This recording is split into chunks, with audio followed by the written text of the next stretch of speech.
నమస్తే. Welcome to political bridge. ఇప్పుడు రాష్ట్ర ప్రభుత్వము అమరావతి ఆవకాయి పేరుతో ఒక సాంస్కృతిక ఫెస్టివల్‌ని నిర్వహించబోతున్నారు విజయవాడలో. ఎందుకంటే మన రాష్ట్రం పర్యాటకంగా అభివృద్ధి చెందాలి అని. ఇక్కడ రాష్ట్ర ప్రభుత్వము అమరావతి ఆవకాయ, యోగాంధ్ర లాంటి ప్రోగ్రాముల వల్ల ప్రజాధనాన్ని వృధా చేస్తున్నారేమో అనిపిస్తుంది.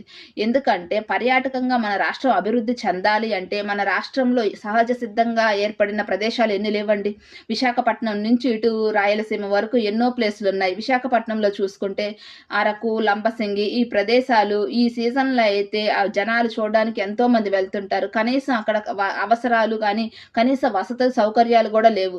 రోడ్లు అసలైతే అస్సలు బాలేవు. అట్లాంటి చోట్ల పెట్టుబడులు పెడితే గానీ ప్రభుత్వము పర్యాటకంగా మన రాష్ట్రం అభివృద్ధి చెందుతుంది. ప్రభుత్వానికి కూడా లాభదాయకమే పర్యాటక రంగంలో.